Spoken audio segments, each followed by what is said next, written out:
following program is intended for mature audiences. With the second pick in the 2017 NFL Draft, the Chicago Bears select Mitchell Trubisky. Are you freaking serious? North Carolina. Hello? I don't understand what that means. You're listening to Basically a Sports Show. Follow us on Twitter at Basically Sports. Subscribe to our podcast on iTunes. And download every episode and more at basicallyasportshow.com. Now here's your hosts, Zach, Greg, Mike. And you're listening to Basically a Sports Show. Sidney Crosby's dead. He got hit in the head, was on the ice for a while, has not returned to the contest, went back to the locker room. Wow. And supposedly, according to one of the Pittsburgh writers on Twitter, the trainer came out of the locker room and whispered something in the coach's ear, and the coach made a very unpleasant face. So whoever hit him, is that person banned for life now? Matt Niskanen, he got a 5-minute major and a game misconduct. Wow. So he's... But you know what? It was complete bullshit. Because what happened was... I was going to ask, is it legitimate, or is it just because it was Crosby? It's because it was Crosby. Crosby was coming across the middle, crashing the net, and he lost his balance, or somebody nudged him, and he kind of lost an edge, was spun and was falling, and so Niskanen was going to hit him one way or another, I think, and just reacted to Crosby being right in front of his face. So when Crosby spun, his head was right where Niskanen's stick was as he was cross-checking him. So basically Niskanen cross-checked Crosby right on the nose, and Crosby was down for a while. And so... because obviously had Crosby not fallen, he wouldn't be elbowing or, cross-checking him in the face. But I don't know. You can't be cross-checking people in the face. Yeah, I mean, accidentally or otherwise, you gotta do something about it. I mean, whether it's Crosby or anybody else. He's going to hit the guy. The guy falls to face level with his stick. What do you want him to do? Stop space-time continuum and drop his stick, move. That's exactly what I wanted to do. I mean, I didn't see it, so I don't know. But if he's out, that changes everything. Well, the Penguins didn't score in that 5-minute major, so that was big for the Caps, who then came back and scored. So they're up 1-0 in this game now, despite being down, 2-0 in the series. Yeah. Being down 2-0 isn't insurmountable in a series. You don't like it, but you're right. It's not insurmountable. Oh. And if Crosby's out and the Penguins are dealing with a lot of injuries on defense as it was, and Crosby was one of the reasons that they were still as good as they were despite all those injuries, it's maybe the door opened up a little bit for Washington. Maybe this isn't a bad thing to deal with for them, but I don't know. Well, we'll see, because they haven't looked like they've got much for the Penguins up to this point. In the first two games, they didn't show much. I will say this, though. Your Ducks showed me a whole lot yesterday in that game against the Oilers. That was pretty cool. Because when you guys were up, was it 3-1, 3-0? We were up 3-0. Then the Oilers came back to tie it. Yeah, and as the world was still cleaning themselves up after Connor McDavid scored on us, the Ducks then took the lead again and pushed back out to a 6-3 win. Yeah, and I thought that really was the defining moment of this series, because I really think had the Oilers tied it up and it stayed that way, they were going to win that game, put you down 3-0, and that's that. It's over. It's done. But the Ducks went out and did what they needed to do, get the 6-3 win, and I think completely changed the momentum in the series, because all of a sudden now the Ducks are like, hey, look at us. And the Oilers are like, what the hell? We came back and we were winning the first two games, and look what they just did to us. So I think that was a huge, huge, huge turn of momentum in that game yesterday. And those first two games were easily winnable for the Ducks, too. It wasn't like Edmonton came in and barnstormed us or anything. They won game one with a deflection off our defenseman's foot from behind the net. And then game two, they just had an incredible game from Cam Talbot, where the Ducks just overpowered them. There was 3 times we hit the post. One shot went through his 5-hole and trickled towards the goal line and nicked off the post. And it was like, what do we have to do to buy him? And it just, I thought the Ducks could have won either of those first two games. They could be up 3-0 right now, but they're in the spot they are. So to counter that, didn't you say before the series started that you weren't afraid of Patrick Maroon? No, I'm still not because he's a doofus. I don't know. He seems to be having be having a decent series. He scored a goal. Did he get a couple assists? He's got a couple assists, yeah, because he's playing with Leon Draisaitl, who owns the Ducks. I'm just saying that getting that quick goal again after Edmonton had tied it up, because it was turning into one of those games where you get out to the lead and then the team comes back and it's just like, oh no moment. And the next thing you know, you're looking at a 5-3 deficit, and that's not what happened. And I thought that was huge for the Anaheim Ducks. And really, to have the game go that way, too, is better for the Ducks, I think, in a lot of ways. Because you look at the last series, Edmonton had a game, like, the way that was going, it looked like it was going to be another 7-0 game by the Oilers lost. Right. Like the way they lost to the Sharks. And with a game like that, you can just brush it off. But the way that, Edmonton was able to come back in it and then lost, I think that is a little bit harder for Edmonton to just kind of right. It seemed to me like the Ducks just said, okay, we got the lead back. I mean, it had to be with very little time left in the second period. Get the lead back and then just hit the gas pedal in the third, and that was it. And to me, that just puts more of a mental thing on Edmonton than it ever would have, like you said, if they'd lost 7-0 or 3-0 for that matter. Because that's just a game that you just go, well, those happen. It's a 7-game series, but this, I think Edmonton will be okay. I don't think it's going to be any great shakes for them if they lost this game, but it really, I think, helped the Ducks a lot to be able to withstand that, and not only withstand it, but come back and win by 3 goals the way they did. I think that's really important for them. They're not looking at a 3-0 deficit. They can tie it up, take it back home, and, it's a 3-game series at that point. I'm just saying, I like the Oil.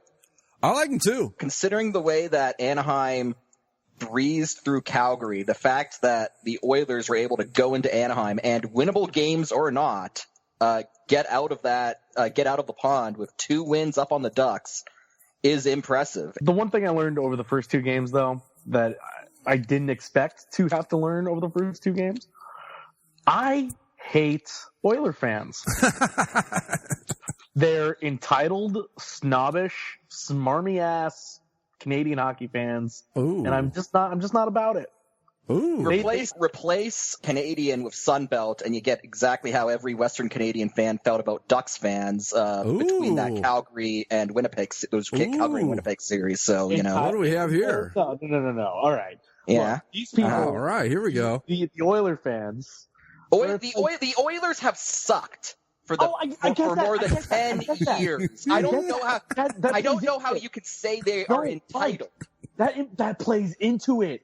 Instead of it being like 10 years of suck and now we're just good and we're along for the ride, every single one of those assholes I interacted with over the first 2 games, just, oh my God, they acted like this is what's supposed to be happening. We deserve this. We suffered for so long and now we deserve to be so good, and look at us and we're winning and we're trouncing you and we're going to turn around on our dumb orange and blue mohawks and wave our brand new flags in your faces. Like, I'm not sure what I'm getting from this other than hockey fans are excited team is winning. I think that this is a matter of. I think, and to be fair, Zach, I know what you're saying, and you had to sit right next to these people probably in your own building. But do you honestly think that you would feel this way about them if they weren't playing the Ducks? No, I felt this way a little bit when they. A little bit, but that's not the same. Well, I felt this when they clinched their playoff spot. You looked at Oiler. If you had gone onto Twitter and seen like Oiler fans, they weren't acting like, oh my God, this is so great. It's just like, yeah, well, this is where we're supposed to be, and this is what's rightfully ours. So go Oilers. If we based everything on Twitter, then we would be convinced that Bruins fans are nothing but racists and Cardinals fans are nothing but homophobes. You haven't disproven either of those facts. I was just going to say, aren't both those things true anyway?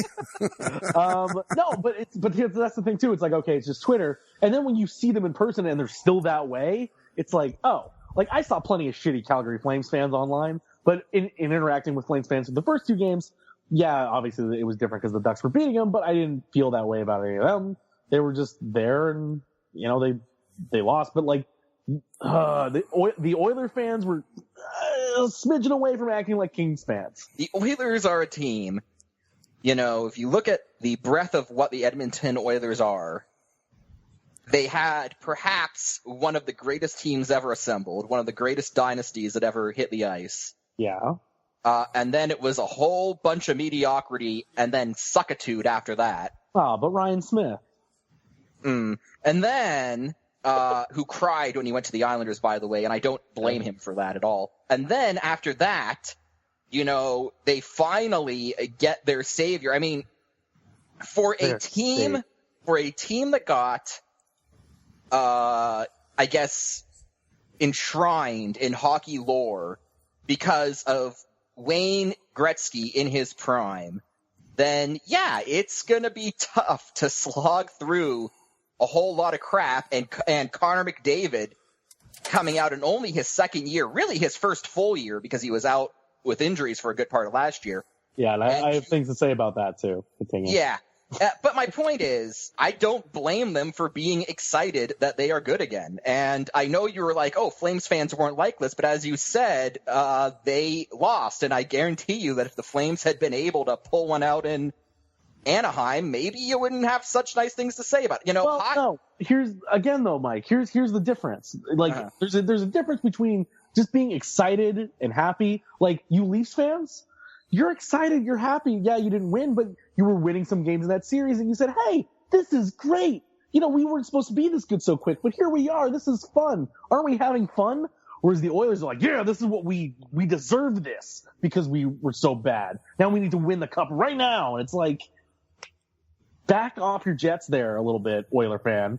Like, yeah, you've made it back. Congratulations. You should just think you won a playoff round. That's gravy to you right now that you're doing so well. You don't be a dick about it. And they were dicks. They were just flat out dicks. Look, I don't know. Veiny, shove it in your face dicks. I don't know what it is. I don't know what it is, because as I said in the chat before we started up the call, I got no beef with Anaheim Ducks fans. But even that aside, like, the team there's nothing for me to dislike about the Anaheim Ducks. They built a solid team, won a cup, and then after, like, the core of that team kind of dissipated, they were able to sort of rebuild on the fly, get a cup, and they're still going strong in so much as they're always a constant playoff team, constant playoff contender. I've got no reason to dislike them. But for some reason, whenever we get a playoff series that's Anaheim versus some Western Canadian team, everyone just starts hating everyone else. And I don't know why. I think you got a little bit of inferiority complex going on both sides of it. You've got the Sunbelt hockey fans who feel like they have to defend their hockey fandom. And then you've got the Edmontons and the Calgarys of the world who aren't the Montreals and the Torontos of the world. And maybe it's just a little bit of that and a little bit of it's playoff hockey. So, of course, emotions are going to run a little higher.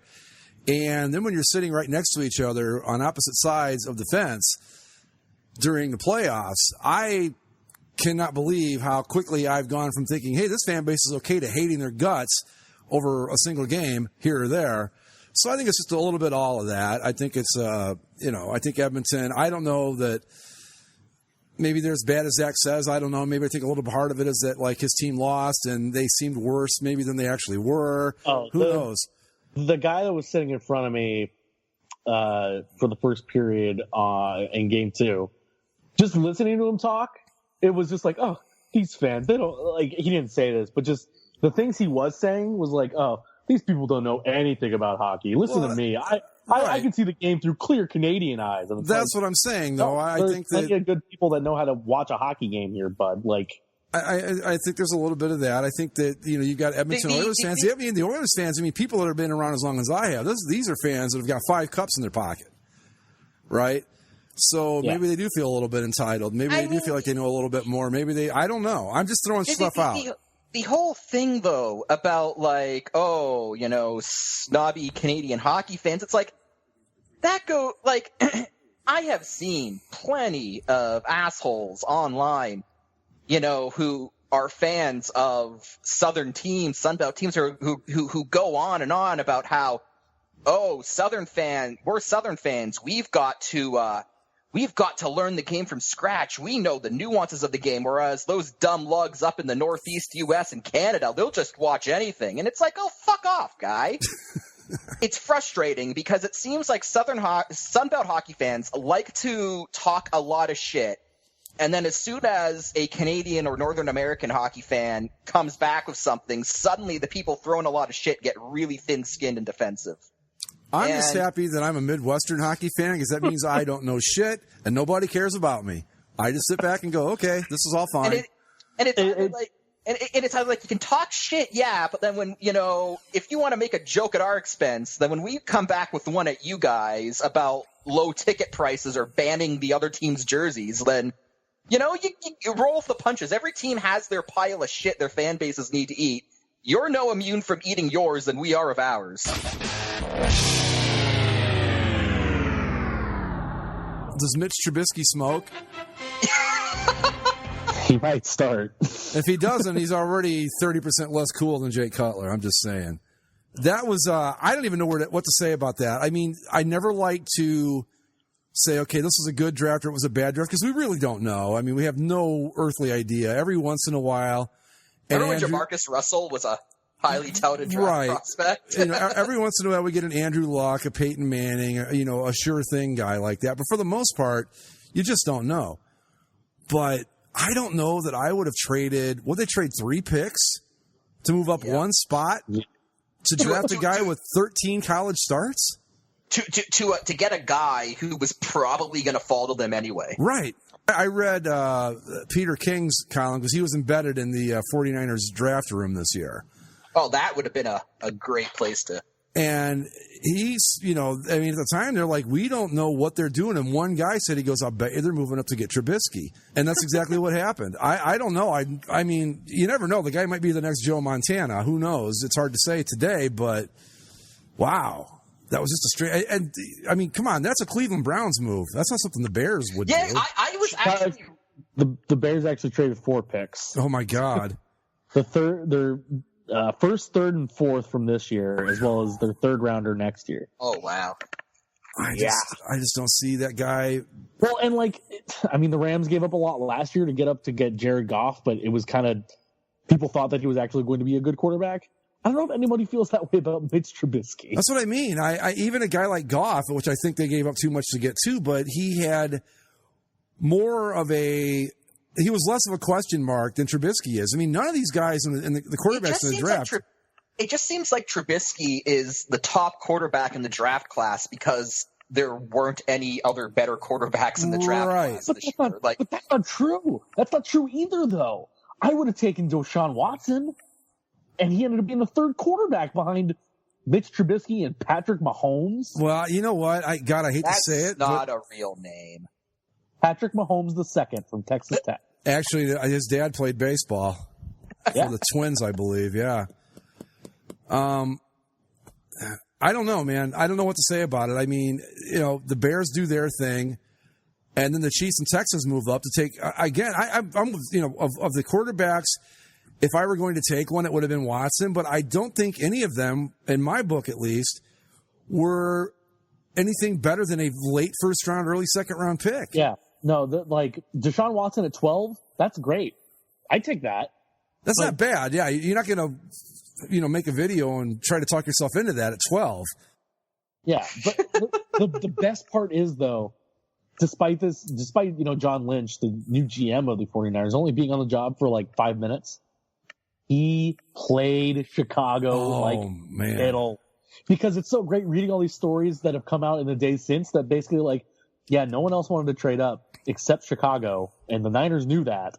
The Niners knew that they wanted Trubisky. So the Niners were blowing smoke saying that they wanted a quarterback. Oh, John Lynch, the safety for the for the Broncos? Yep. Yeah. Is the GM for the 49ers? Yeah. Yeah, he left the broadcast booth to go be the GM of the 49ers. And now, again, you can't judge anything based on one draft, but he seems to know what he's doing. At least in that part. I mean, I don't know. Did he know what he's doing? Or is it just this easy to bamboozle the Chicago Bears? Well, I read something else, too. I'll run this past you guys, okay? What's the GM for the Bears? Pace? Is that his name? Yeah. There was a theory that he picked Trubisky because teams generally will give a quarterback 3 years. Ryan Pace, and that they will give a quarterback 3 years to develop. And there's these cynical people out there that think he went and did this to buy himself job security for 3 years. Well, no, but the thing is, too, didn't they just pay out the ass for Mike Glennon? Right. Yes. That's why none of it makes any sense. Like, they paid out the ass for Mike Glennon. They traded all these picks to move up a spot that they didn't need to move. What the hell, Chicago Bears? I don't even... Okay. We never talked about when it happened, but I want to talk about it now because this is baffling to me. Is the quarterback market such that Mike Glennon can seriously demand? I think obviously it is because he got the money, but what the hell? Well, the problem is all the good quarterbacks are locked up. Right. That's why there was going to be this big Tony Romo derby that never. That was surprising too. Speaking of that, but with Mike Glennon, there were a lot of people that think Mike Glennon's got some potential. Now, does he have the kind of potential that the Bears paid for? I don't know, but there were people out there that thought, given a chance, Glennon could be a serviceable NFL quarterback. So that makes a little bit of sense. Not the kind of money they paid sense, but I could see why they tried it. It was kind of like a low risk, high reward move. But didn't they dump a bunch of money into him too? Yeah, it's like $8 million a year or something like that. That's what I don't get about the rationale being like, oh, all the good quarterbacks are locked up. Well, okay, all the good quarterbacks are locked up, but that doesn't mean you have to overpay for the mediocre ones who are on the market. Right. But that's how it always is, though, because when you say that, oh, well, I'm the only decent quarterback on the market, then you can command your price point to an extent. It's the Matt Flynn corollary. Yeah, kind of.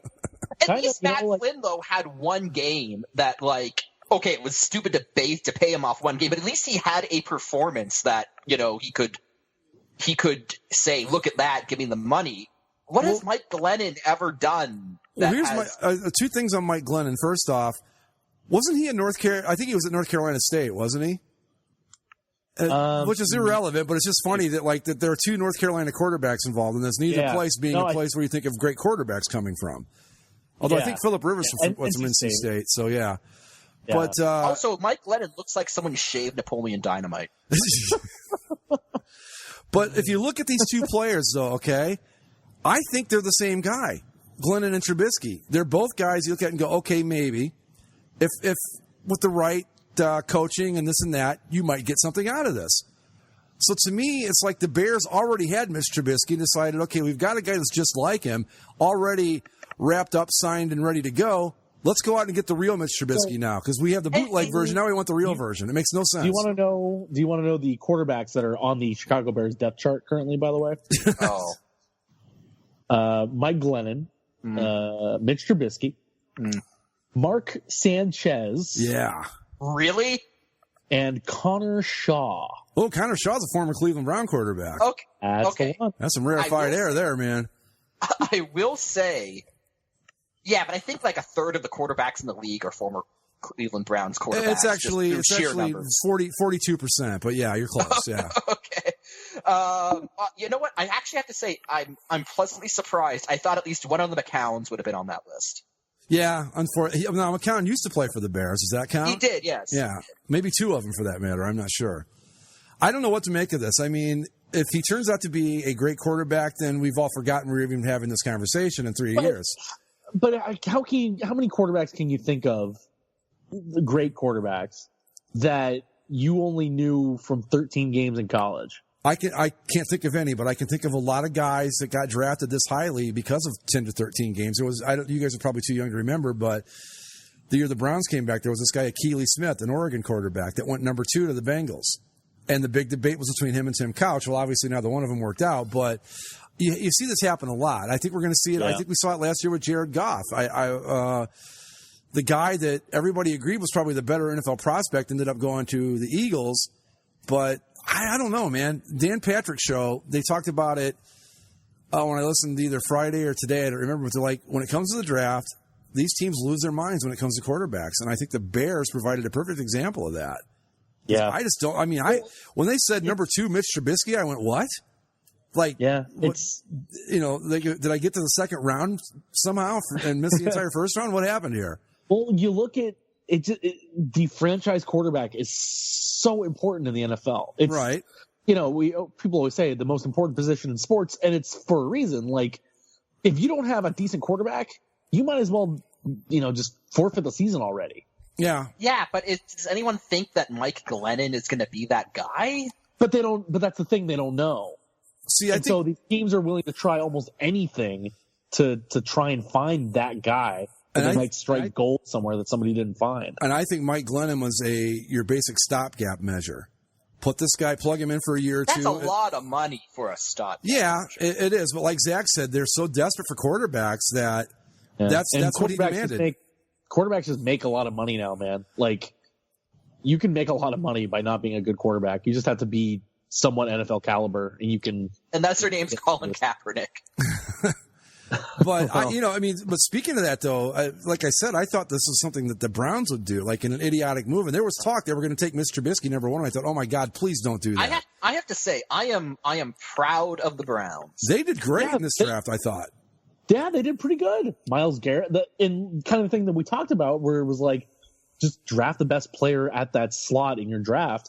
I think they did it for the most part. Well, and they got Deshaun Kaiser, Notre Dame quarterback, in the second round, which is a fine place to pick a guy like that. Self-proclaimed next Tom Brady. Yeah, a mix of Tom Brady and Cam Newton. Well, I hope so. Yeah. He said that about himself? Yes. Yeah. No, man. Yeah, that's not how that. No. That's like that's even worse than Joe Flacco calling himself elite.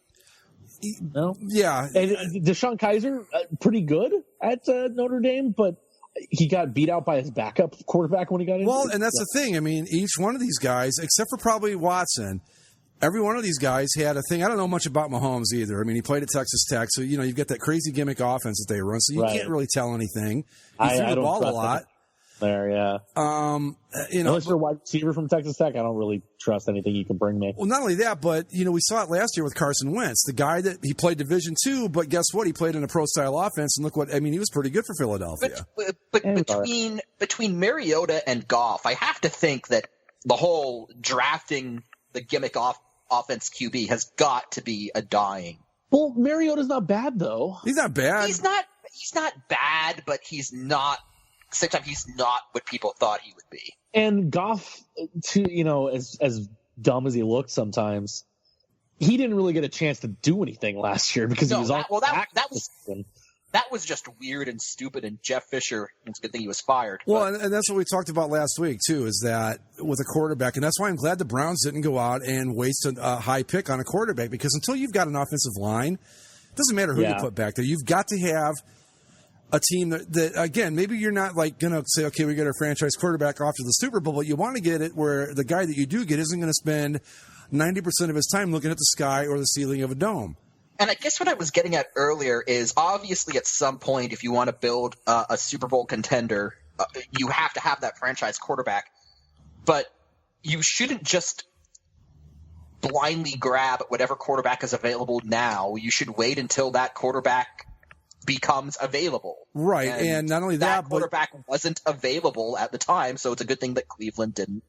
Yeah, and not only that, but you don't also want to be solely focused on just getting that franchise quarterback, because we've seen that go badly too. We'll never know how good David Carr could have been, because I think he set the record for being sacked in a season. I mean, Tim Couch too, and a lot of people are like, oh, he was a total bust. He wasn't terrible, but my God, he got beat to death. Yeah, wasn't his problem that he was just sort of run out of football because they just didn't protect him? Yeah, I mean, him, David Carr, guys like that. So it's a fine line to walk, Derek, but is it David's the? All right, you're right. Yeah, Derek's the Raiders quarterback, his younger brother. Yeah. Mr. and Mrs. Carr, you should have picked more distinctive names for your children. But I don't know what the Bears were thinking. It was just, you never know. It might work out for him, but boy, that's an awful lot to give up. And then they really blew my mind. They picked a kid from Ashland University with their second pick, a tight end. Right, yeah. The Rams first round pick, or not first round because we didn't have any this year, thanks Jared Goff. They got a tight end from South. Excuse me, hold on. I was about to sneeze and it didn't come. All right. They drafted a tight end from South Alabama, which is like a tiny school too. Yeah, but Ashland's like D2 or D3. I mean, it's not even. There's a lot of these smaller schools that you can make a name for yourself if you have a good combine or whatever. Yeah, well, I mean, I guess this kid's pretty good. He's big and everything, but Ashland University, it's only about a half hour from where I live. Mm-hmm. Their stadium is like a nice high school stadium. It's not, that's what I mean. It was just wild to see the Chicago Bears. I mean, I could see taking this guy like in the 5th round, but number 2, your number 2 pick, 2nd round, I don't know. I mean, maybe he's going to be really good, but if I'm a Bears fan right now, I'm really nervous. To go back to Trubisky for a moment, I can't remember if I said this on air or not, so I'll just throw it out again. Apparently, he does not know what a hard count is. Really? Great. Yeah. Mm. Well, and again, as Andy did the diligent digging through his Twitter timeline 6 years ago, and this is a really important trait in a quarterback, and I'm glad that they found this for the Chicago Bears. He tweeted out, "I love to kiss titties." That's important. Joe Montana, Tom Brady, guarantee you, they love it too. Joe Namath, definitely. Definitely Joe Namath, yeah. I think he invented it, actually. But to be fair, I mean, that tweet was from when he was like 15 or 16 years old. So yeah, right. Leonard Fournette at number 4, I thought was high. Very. But. And for the Jaguars, who have other issues. Who was but it's the Ezekiel Elliott thing. The Cowboys took him early last year. Yeah. Look how he worked out. Well, guess what? Going back to the quarterback thing again, yeah, Zeke Elliott had a great season. Why? Because Dallas has got an incredible offensive line. Jacksonville does not. So Leonard Fournette's going to be getting 2.1 yards of carry, and everybody's going to be like, what's wrong with him? Nothing. Nobody's blocking for him. That's his problem. Yep. True. It's just, I don't know. Is it just that they overthink it this much, or are we just oversimplifying this game? Because there's a lot of things I look at and go, well, of course he's not going to work out because nobody can block for him. Everything about this draft seems just second rate. Yeah, it wasn't the most talented laden draft. And most of these drafts are going to be, I guess, kind of remembered by the quarterbacks that get taken usually. Mm-hmm. And when it's a down quarterback year, people are just going to assume it's a down year overall. I don't know. There's some nice picks in there that some teams made. Honestly, another thing the Browns did, Jabril Peppers. I like that pick. Yeah. I like he's not going to be a linebacker like he was in college, but he's pretty damn good. Who else made some nice picks? Your Los Angeles Chargers, Mike. They had a hell of a good draft, I thought. Well, I still haven't found a way to make the Chargers song work with Los Angeles, so I'll get back to you on that. Yeah, they were trying to indoctrinate or ingratiate themselves with the Orange County fan base. How'd that go for them? Well, they had a season ticket holder only watch party at downtown Disney at the ESPN zone there, the last remaining ESPN zone in the country. Huh. And I guess they had a fun time. The other thing that I thought was funny was on the NFL Network's coverage. Mm-hmm. They always put the abbreviations where it's CLE, SF, whatever. The Los Angeles Chargers came up and they were LAC as appropriate. They will be the Los Angeles Football Clippers. Mm-hmm. And then when the Rams came up, they just said LA. Not Ooh. So I saw that. I'm like, you're damn right, NFL Network. Good job.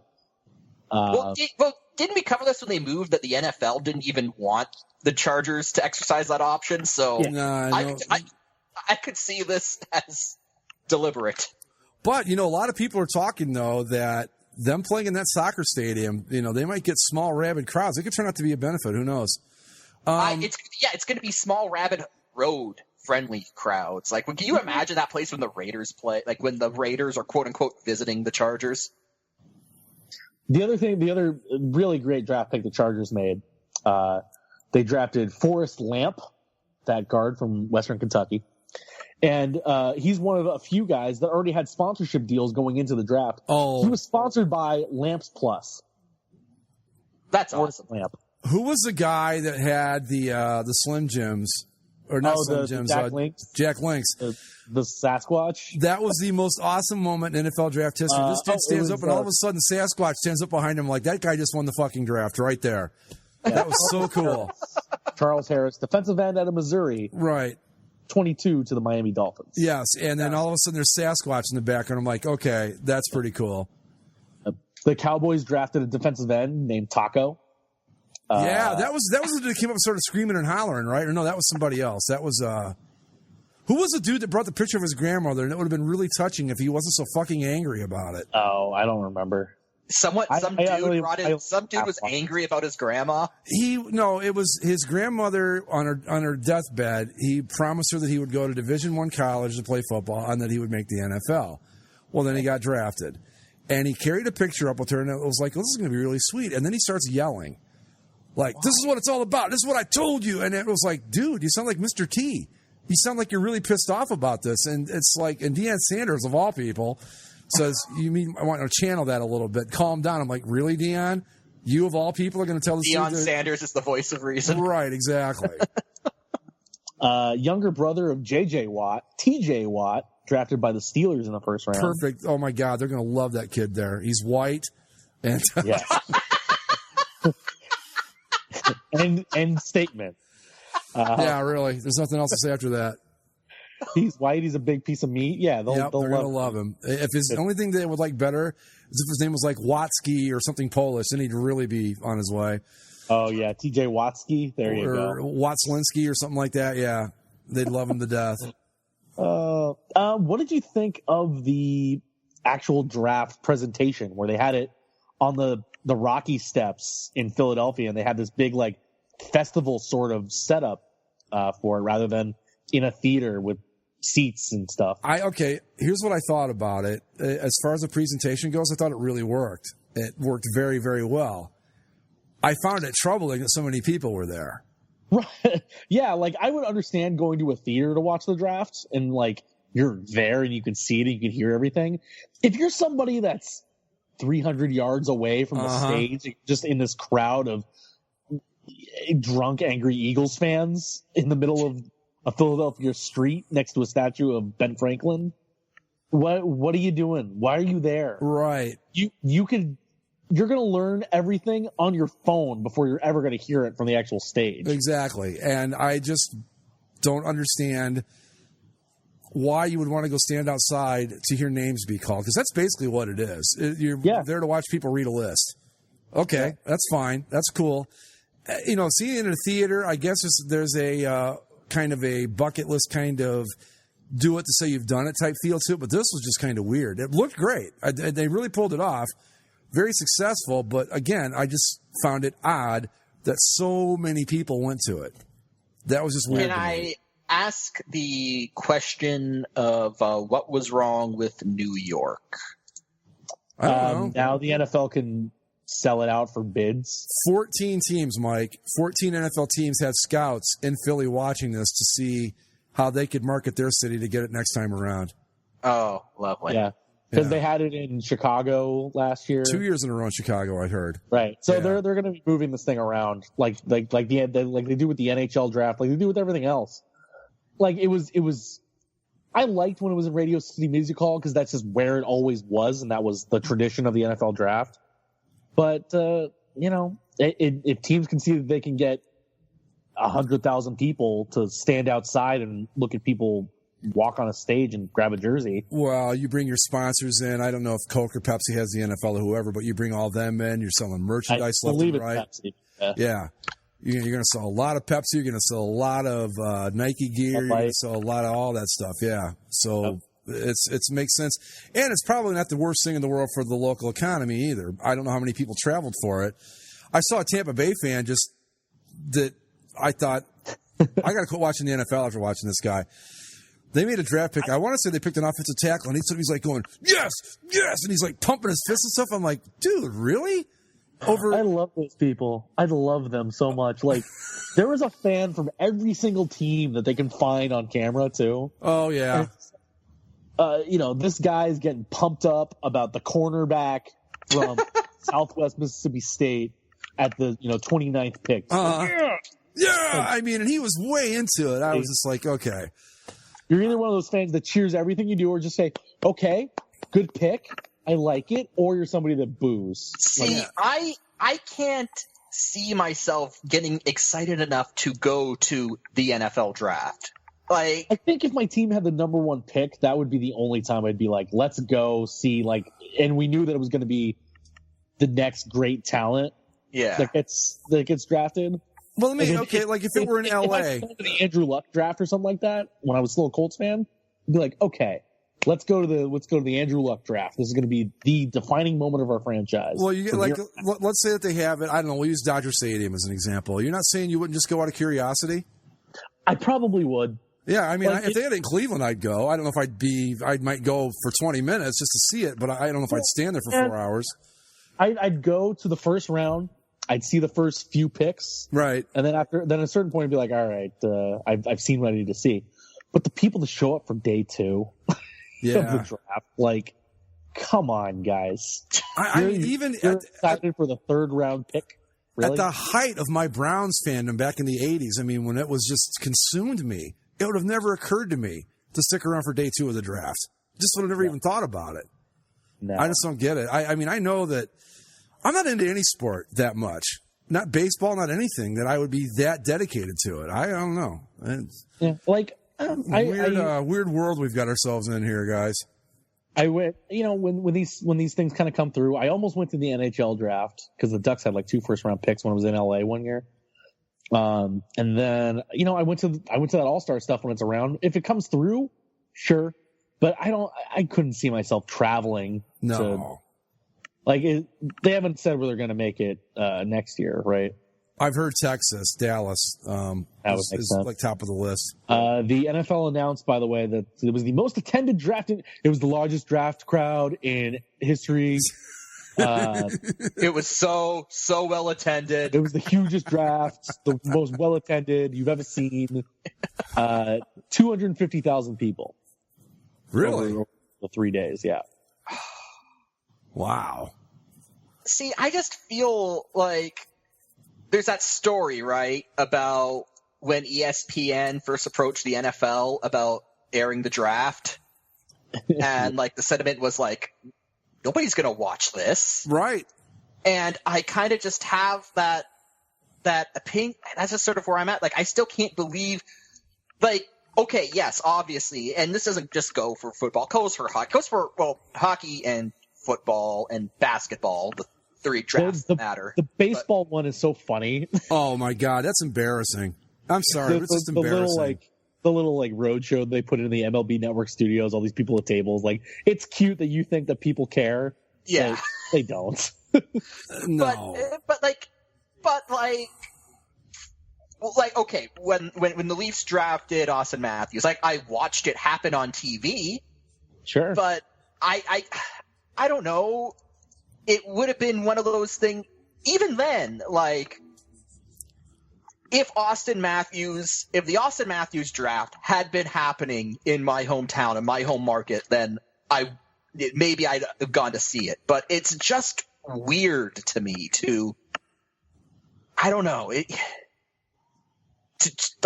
Because 9 times out of 10, I follow my teams on the draft. I keep up with the picks, up to a certain point.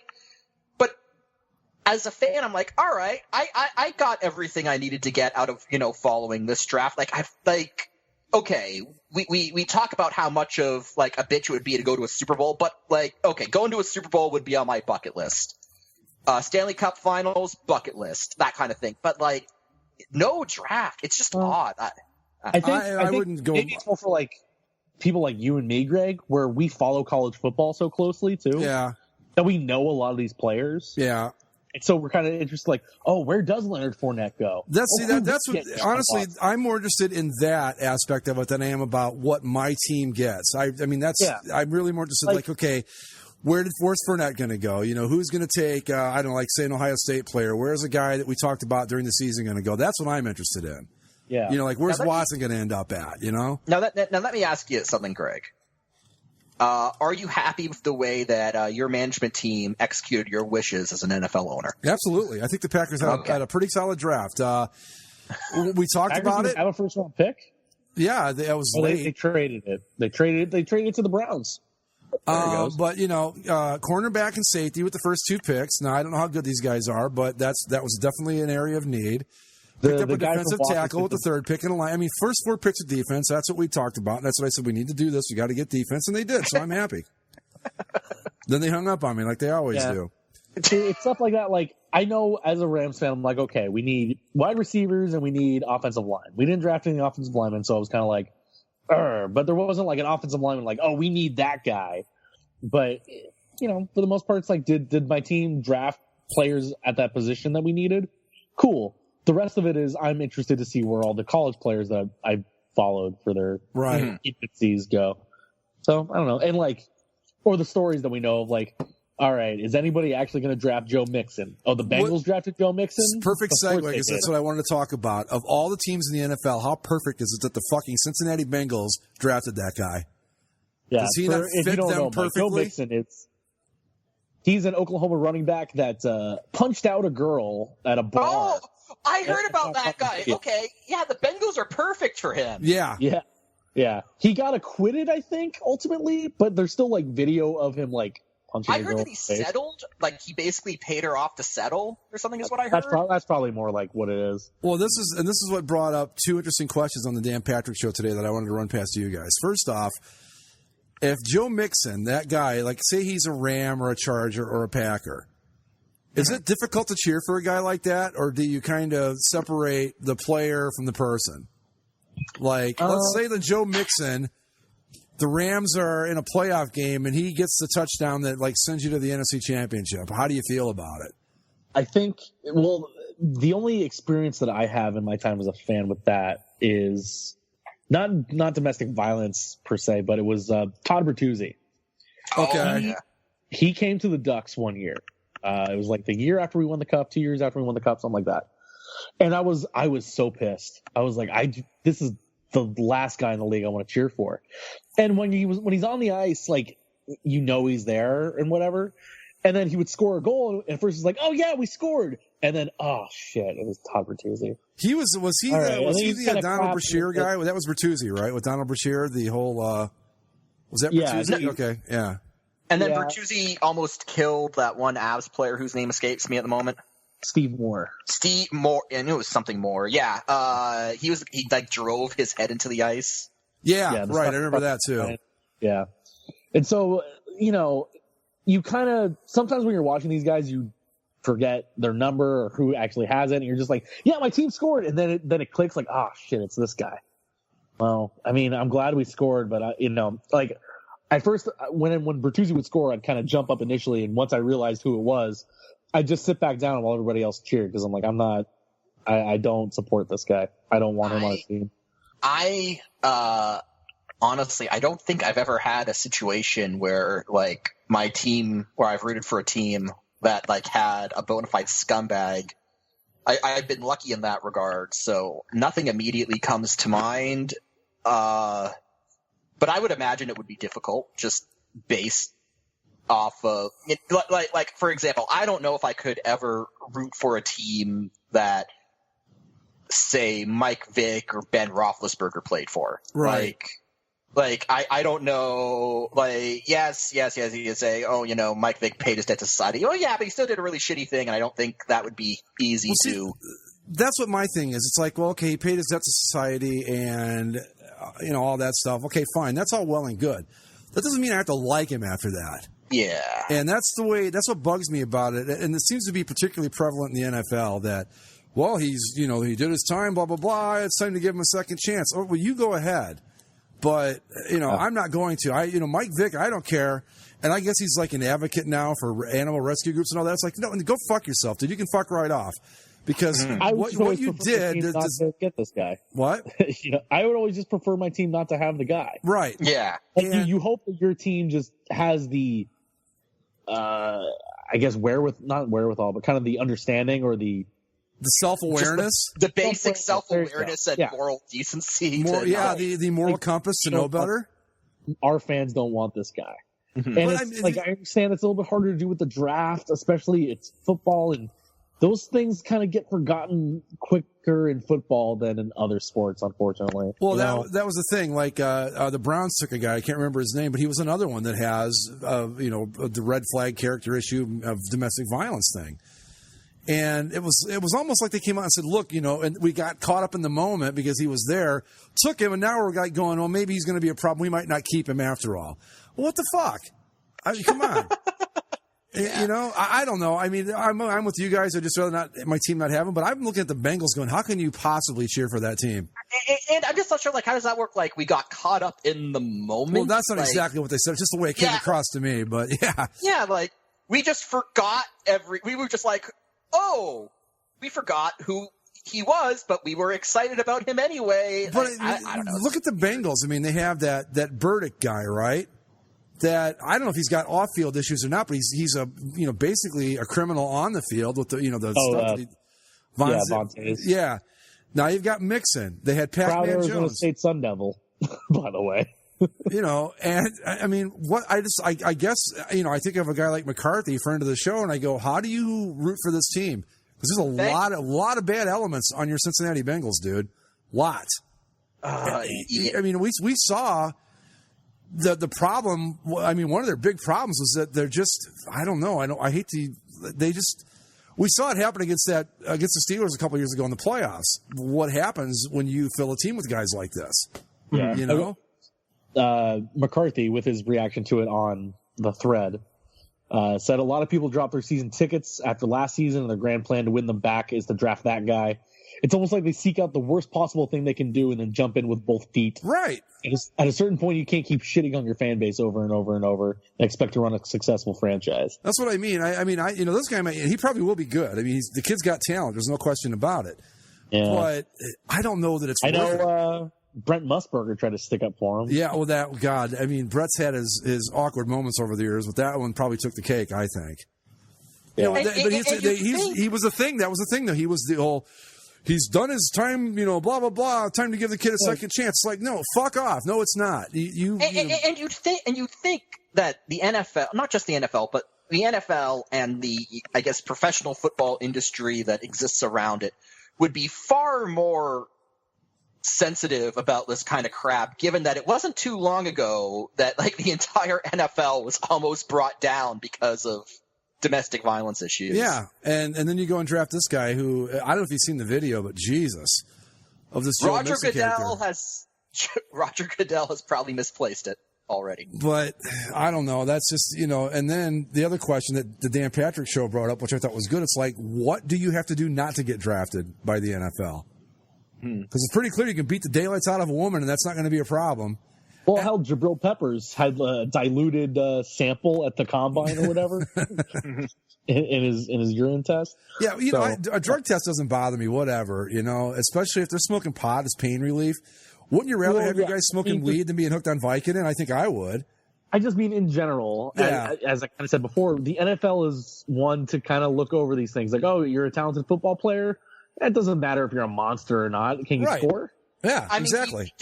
Everyone remember from that same season with Adrian Peterson, right? Where originally the Vikings tried to reinstate him because the game they played without them, they got their asses kicked. Yeah. And they were trying to say, oh, it's not about winning football games. Bullshit. It was entirely about winning football. Yeah, they were all, taking the moral high ground and all that until they got their asses handed to them, and all of a sudden the moral high ground didn't look so good anymore.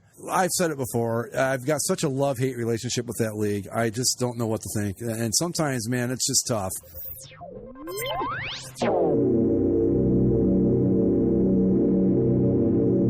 Shall we all say it in unison? Clippers are gonna clip. Yeah. Oh my. Clippers clipped. They did it. Again. They did it, everybody. They lost a game 7 at home. They did it. I love the Clippers. They always talk about how we're different this time.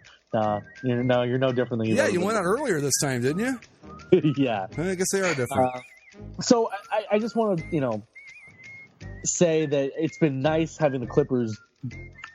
Nice in quotation marks, having the Clippers be relevant for a bit, but it's just so fitting that the last breath of their relevancy will go out in a Game 7 loss in the first round to a lower seeded team. So, because Chris Paul's old and probably won't come back, or will be traded or something. I've heard they're going to keep him, but Griffin's going to go. They all got to go. This team is they finally got competitive. They're actually a pretty darn good team for the most part, but they're just not better than the Spurs or the Warriors or the Cavaliers. They're just or the Jazz apparently.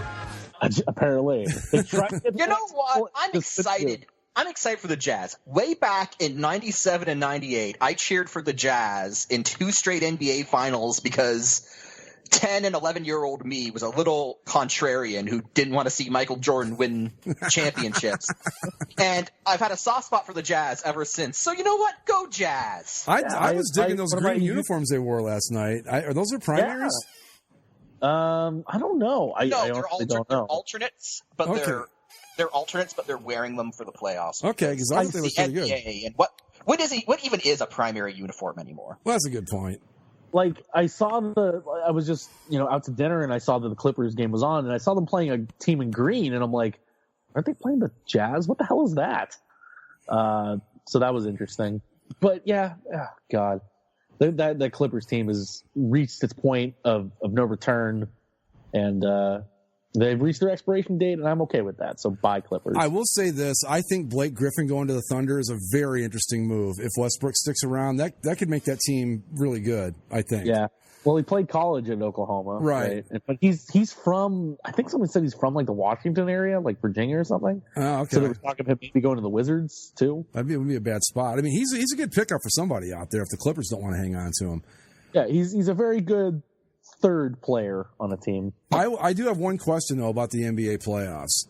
Sure. Okay. And this is really kind of a bigger question about sports in general. Of the 2 sports, now I've never played hockey, but I have played basketball.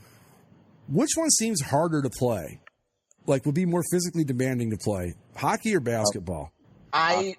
You have to skate. You have to balance. Well, so we're all in agreement then that hockey is definitely the more physically demanding sport. I have never played basketball competitively, but I've played basketball before. They're just different too, because like a basketball player might play like 45 minutes of the entire game, and he's one of 5 people on the floor and 8 guys on the bench.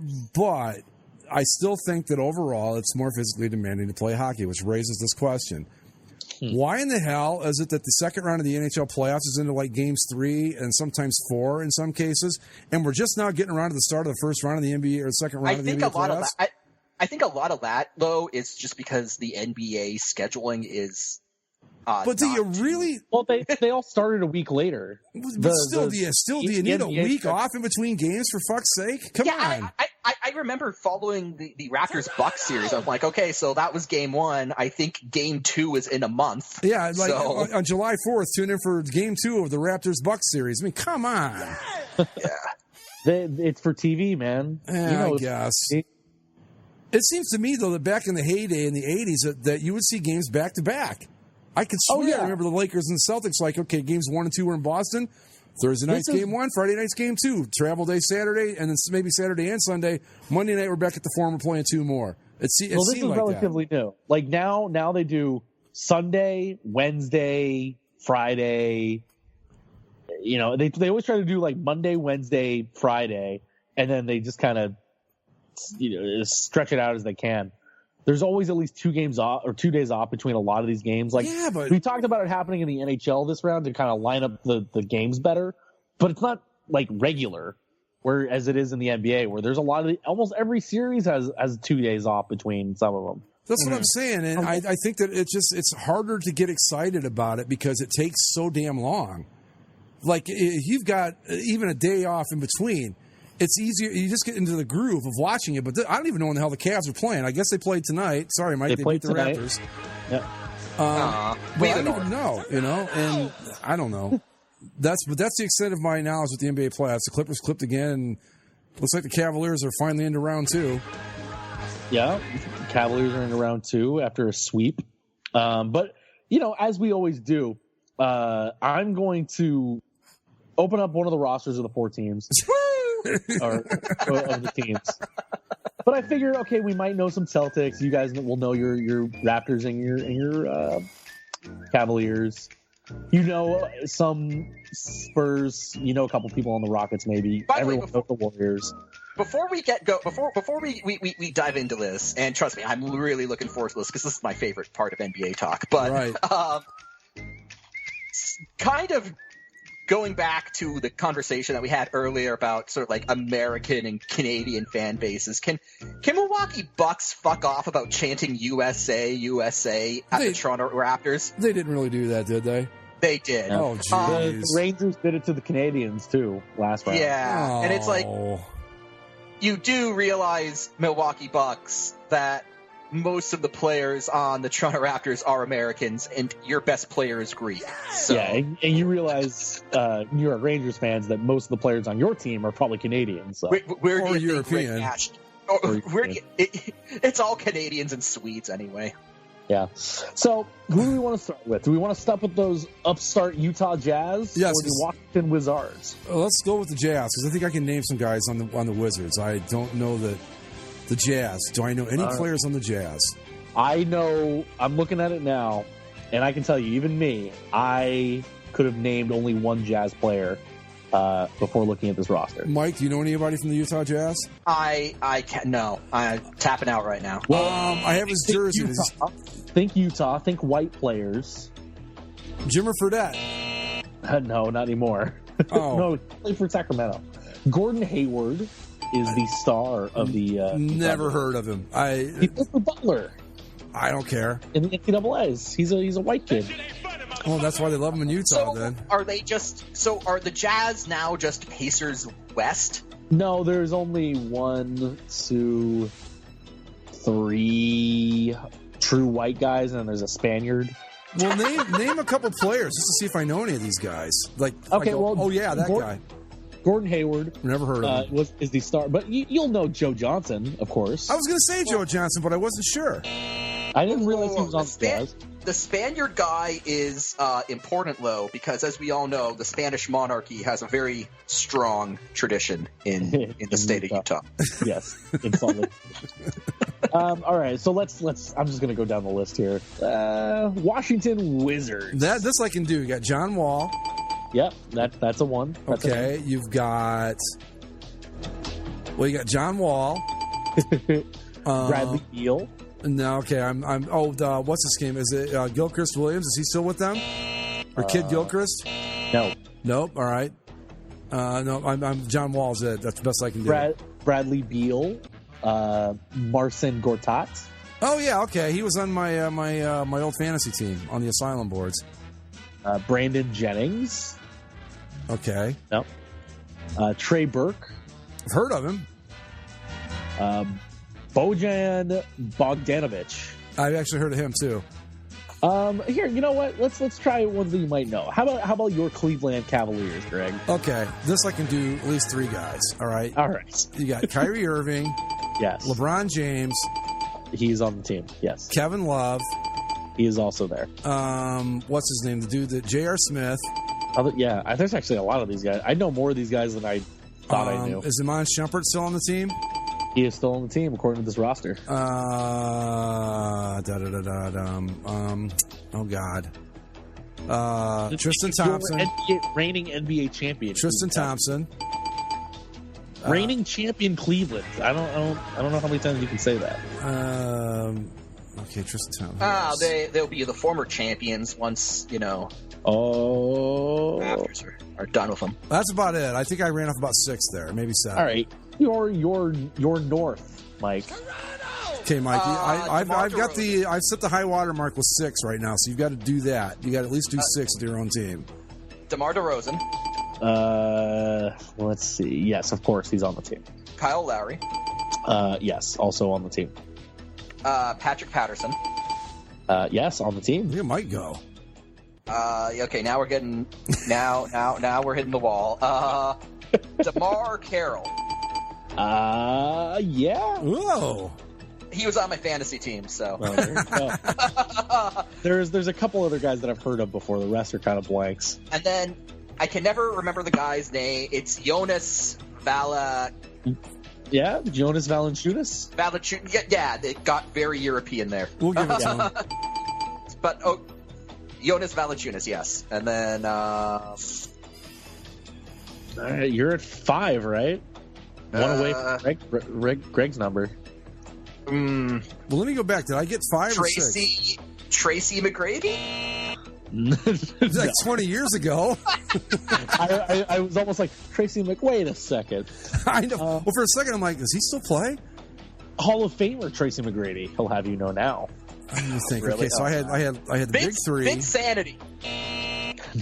How about Bruno Caboclo?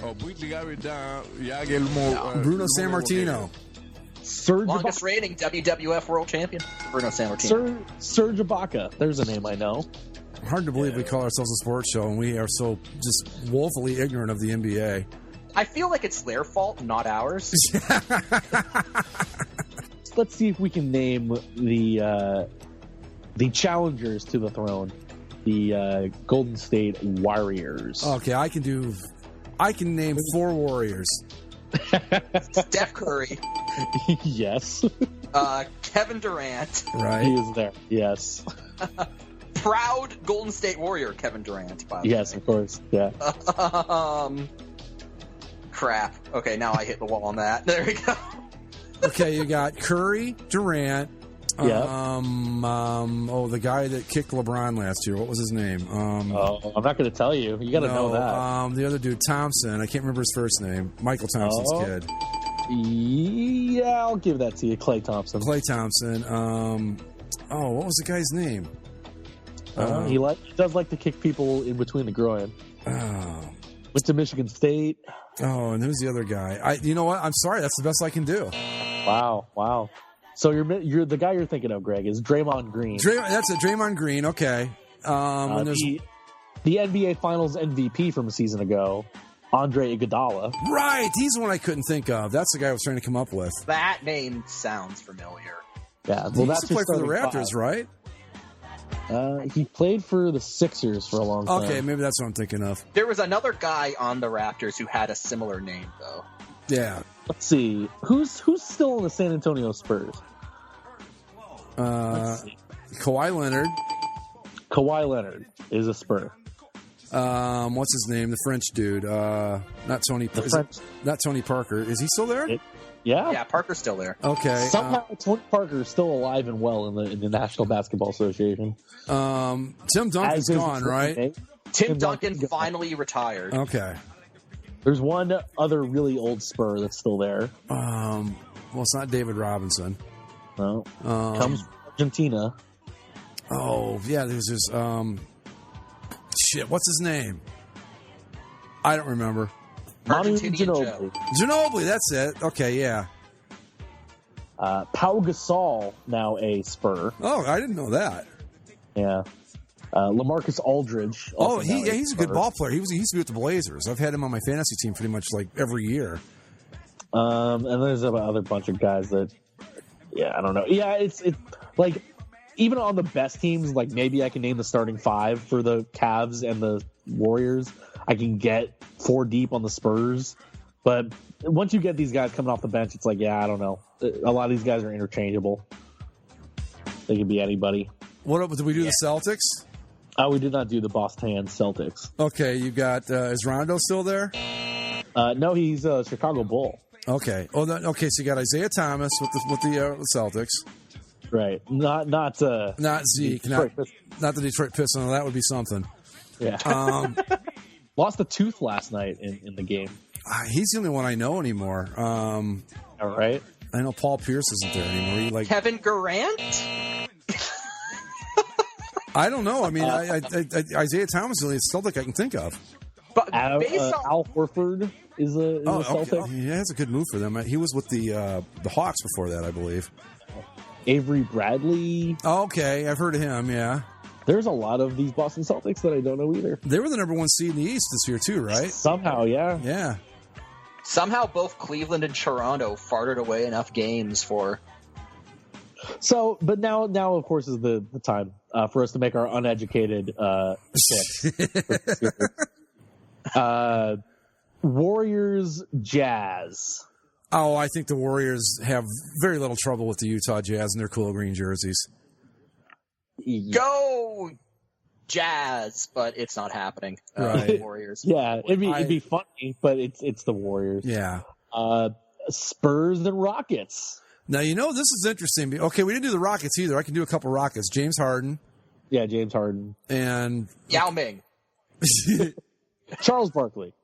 Anyway, Spurs Rockets. The pajamas? No, I think they've got like something kind of like a knockoff of their old 70s, 80s uniforms now, don't they? Well, I don't know. I think the Rockets could pull this off. I'm going to go Rockets in this one. Yeah, I think we're finally going to reach the point where, like, the ballad of the Spurs has sadly reached an end. I don't know, though, man. Picking against Popovich is like picking against Belichick. I just don't know if it's smart to do, but I like the Rockets in this one. Like, it's not smart to do, but at what point is it just like, yeah, that it's over? And I don't like saying that because I honestly did enjoy how the Spurs kind of went about almost trolling the rest of the NBA. Yeah, quietest dynasty you've never heard of, really. Yeah, they won like 5 titles. 4 or 5. Yeah, like, the Duncan area. They're still the number 2 seed in the conference. Like, yeah, they're just always there. I mean, they really are kind of like the New England Patriots of the NBA.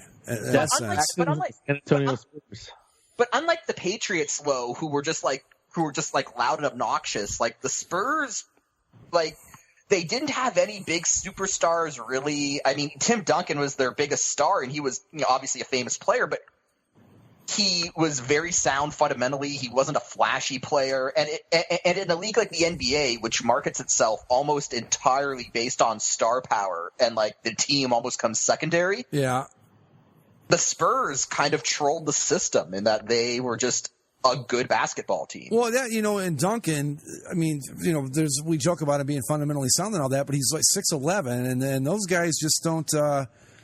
They're not exciting to watch anymore because it's now a league of 6'5" to 6'9" LeBron style guys that can move the ball down the court, shoot the three, dunk, and everything else. And Duncan was I think one of the last like pure inside players, really. Yeah, aside from Steph Curry, it's almost like all the league is just really long, athletic dudes who can shoot and drive the basket and play defense. The days of Kareem or the big centers and stuff, that's long gone. I miss the Steve Nash days. Those were good days. Yeah, I miss the Kareem days. That was basketball. Maybe it wasn't that good, but it sure seemed like it was really good back then. Hey, speaking of, I've got to get this in before I forget, guys. My nephew scored his first goal on Saturday. Oh, so congrats. He's got to get that in. Yeah. Is he no longer a goalie? No, they found a kid that's better at goalie than he is, so he's one of the wingers now. That's okay. He had an assist last week, and he had 2 blocks and a goal this week. My brother was talking to me about it, and he's like, this one kid just shoots all the time. I said, well, have my nephew. When the kid's out there firing from the blue line, I said, just have him stay by the net. He'll get a rebound and just punch it home. That's exactly how he got his goal. So there you go. And they let him keep the puck and everything. It was pretty neat. Anyway, I just wanted to get that in. I couldn't be prouder. Let's finish this NBA segment up, too. All right. I'll go Rockets 2 also. Okay. And Warriors beat the Rockets, and then Warriors go to the finals. I think we can both agree on that, right? Yeah. Yeah, we can, but it's, again, that symptom of the NBA where it's like we're going through all of this to get to the result we all know is coming, which is the Warriors are going to win the West. Yeah. I mean, like with the NHL playoffs, the only thing that we're reasonably sure of is that Pittsburgh's probably got the best shot to make the finals. That's not nearly as definitive as we know it's going to be Cavs Warriors. But okay, What was the other series? Go ahead. Boston Wizards. Now this one, I think, again, potential for an upset here. I like this Wizards team. But Boston is leading 1-0 in the series. Yeah, I was going to say, I think the Celtics, they're the number 1 seed for a reason. Washington's on the way up, but I think the Celtics win this series. I go Celtics also just because. I like John Wall a lot. Well, you know what? I do like John Wall a lot. And as I was reading through that Boston lineup, it's like, how are they where they are? Yeah. What the hell, Wizards? It doesn't matter. They're going to lose to the Cavaliers, who will unfortunately beat your Raptors, Mike. Nah, that's not going to happen. Yeah, Boston. And Cleveland, Cleveland to the final, I guess. Yeah, right? They had some trouble with the Celtics this year, but the inevitability thing also plays in with the teams. I mean, they know that they're just kind of taking the necessary steps to get where they ultimately want to be. They'll find that switch and turn it on, and it'll be fine. Okay, are we done? Yeah, I guess so. I mean, we can talk more about the inevitability that is the Cavs-Warriors when it is inevitable, and we're there. I was actually going to say, I'm going to go on a limb. I'm going to say Boston beats Cleveland. That's not that crazy a pick, to be honest. Aren't we at the point where, I admit I haven't been following the NBA thoroughly this season, but I seem to recall hearing that the Cavs were struggling a bit this season. They have not been a well-oiled machine by any definition this year. That's true. So, I don't know, just for the sake of fighting off the inevitability, I'm just going to say that Boston pulls one out on them. Okay. And with that, we're going to call it a night. Follow us on Twitter at Basically Sports. You can subscribe via iTunes, Stitcher, Spreaker, and YouTube, and find us on Facebook. And with that, go everybody. Just entertain me with good hockey. That's all I'm asking for at this point. Go Ducks. Even the shit back up. Let's go. I don't even care anymore. Just anybody who's not the Predators. Like anyone else. Please, but that's my other plea. St. Louis, man up, guys. Like, yeah. Dude, do you know what you're asking to do? Do you know what you're asking here? I know it's a hard ask, and it's like it's St. difficult, Louis. But St. Louis, try not to be you. This isn't even just if the Ducks make it to the next round. I don't want to play the Nashvilles. Could you imagine Nashville, Edmonton? Like, really? I don't want Nashville anything. Like St. Louis, I could stomach, but Nashville, let's just get out of there. Yeah, St. Louis, like, try not to be you. I like the Blues' chances in this. I'm still not entirely convinced with Nashville. Although they're playing very good hockey right now, but they were still the 8 seeds the way I look at it. All right, folks, we will see you next time. Again, go Rangers, go my St. Louis Blues, and I guess that's it.